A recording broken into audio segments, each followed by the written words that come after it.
चलिए अब हम लोग देखेंगे zero divisor of a ring क्या होता है and ring without zero divisor क्या होता है। आज के क्लास से पहले तक आपने क्या देखा कि रिंग क्या होता है और रिंग से रिलेटेड कुछ एग्जांपल्स आपने देखे। हमने बहुत अच्छे तरीके से देखा कि अगर आर रिंग होगा तो वो कुछ प्रॉपर्टीज़ को सेटिस्फाई करेगा, ठीक है, कुछ ऑब्जेक्ट्स को सेटिस्फाई करने से कोई नॉन एम्प्टी सेट किसी बाइनरी ऑपरेशंस के रिस्पेक्ट में रिंग कहलाता है, ठीक है। अब समझिए कि मान लिया जाए कोई आर रिंग है तो इस चीज़ को हम लोग दो तरीके से सेपरेट करते हैं, क्या कि या तो ये रिंग विथ जीरो डिवीज़र होगा। विथ जीरो डिवीज़र का मतलब कि इस रिंग के पास जीरो डिवीज़र होंगे या फिर रिंग विदाउट जीरो डिवीज़र्स होंगे, ठीक है। अब रिंग विद जीरो डिवीज़र या रिंग विदाउट जीरो डिवीज़र क्या होते हैं इस चीज़ को हम समझते हैं। चलिए क्या है कि zero divisor of a ring, इस चीज़ को हम कह सकते हैं कि रिंग विथ जीरो डिवीज़र। इसी चीज़ को आप ब्रैकेट में लिख सकते हैं कि हम लोग बात कर रहे हैं किसके बारे में, रिंग विथ जीरो डिवीज़र।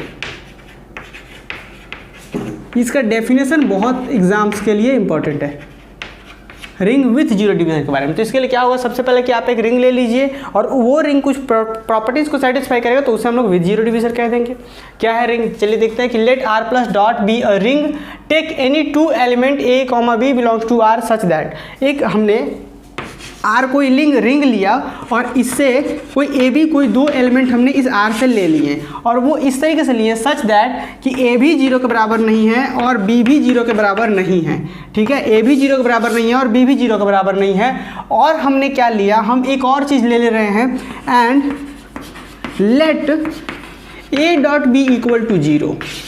क्या ले लिए, and let A dot B equal to zero, then we say that A and B are divisor of zero. मतलब बात समझिए, यहाँ लेट ना लेकर के ऐसा लिख देंगे इफ। बात को समझिए कि हम क्या किए कि let R plus dot be a ring take any two element A comma B belongs to R such that. हमने दो एलिमेंट लिया उस रिंग से और वो दो एलिमेंट इस तरीके से हैं कि वो दोनों एलिमेंट नॉन जीरो हैं, मीन्स कि A B not equal to zero and B is also not equal to zero. उसके बाद अगर मान लिया जाए कि ए भी जीरो के बराबर नहीं है और बी भी जीरो के बराबर नहीं है, तो अगर इन दोनों का प्रोडक्ट जीरो के बराबर हो जाए, समझिए बात को, अगर इन दोनों का प्रोडक्ट जीरो के बराबर हो जाए तब हम क्या कहेंगे, then we say that A and B are divisor of zero. तब हम लोग इस ए को क्या कहेंगे कि A is divisor of zero and B is also called divisor of zero. मतलब समझ में आ रहा है कि A is divisor of zero and B is divisor of zero. अब उसके बाद ये तो डिवीज़र क्या होता है ये समझ में आया कि ए को भी डिवीज़र कहेंगे जीरो का और बी को भी डिवीज़र कहेंगे जीरो का। और ये जिस रिंग से आया है, ये जो प्रॉपर्टीज़, ये कुछ स्पेशल टाइप्स का प्रॉपर्टीज़ नहीं हो गया, प्रॉपर्टीज़ बहुत स्पेशल है। क्यों, क्योंकि अभी तक हम लोग पढ़ते आ रहे हैं बच्चे से कि मान लिया जाए एक हम एलिमेंट ले लिए 2 जो कि नॉन जीरो है, एक एलिमेंट ले लिए 5 जो कि नॉन जीरो है, तो क्या दोनों का प्रोडक्ट कभी भी जीरो आ सकता है, क्या नहीं आ सकता। लेकिन यहाँ पे एक स्पेशल वाली बात हो रही है कि ए भी जीरो के बराबर नहीं था, बी भी जीरो के बराबर नहीं था। अब दोनों का प्रोडक्ट यदि जीरो के बराबर आ जाए तो हम लोग क्या कहेंगे, then we say that A is divisor of zero and B is divisor of zero. और उसके बाद ये दोनों जो ए और बी जिस रिंग से आया था उस रिंग को कहेंगे कि रिंग विथ जीरो डिवीज़र है, क्योंकि रिंग के पास जीरो डिवीज़र हैं। क्यों, कौन कौन जीरो डिवीज़र है, ए और बी जीरो डिवीज़र है, तो वही चीज़। And this ring is called ring with zero divisor.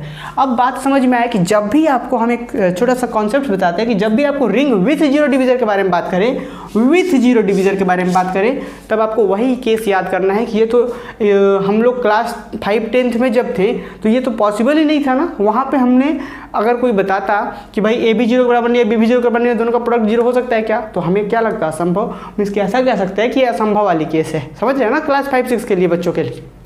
तो रिंग विथ जीरो डिवीज़र का मतलब ये होता है कि ए भी जीरो के बराबर नहीं हो, बी भी जीरो के बराबर नहीं हो, लेकिन दोनों का प्रोडक्ट जीरो हो। क्लियर। अब सेम इसी से रिलेटेड है ये भी।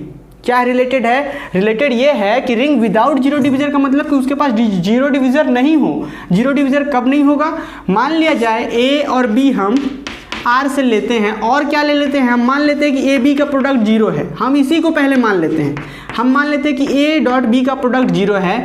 तो यहाँ से एक कंक्लूजन इंप्लाई करना चाहिए, एक रिजल्ट इंप्लाई करना चाहिए कि ये दोनों का प्रोडक्ट तभी जीरो होगा जब ए इक्वल टू जीरो हो या फिर बी इक्वल टू जीरो हो।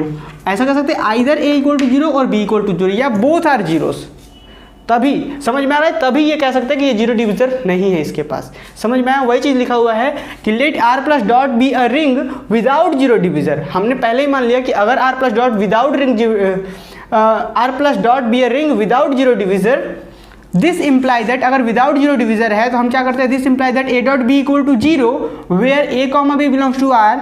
तो ये क्या इम्प्लाई करेगा, then we must have either A equal to zero और बी इक्वल टू जीरो, या both A B is equal to zero, A equal to zero and B equal to zero. समझ आ रहा बात। तो ये चीज़ छोटा सा डेफिनेशन था ring without zero divisor and ring with zero divisor का। चलिए अब हम लोग आगे बढ़ते हैं।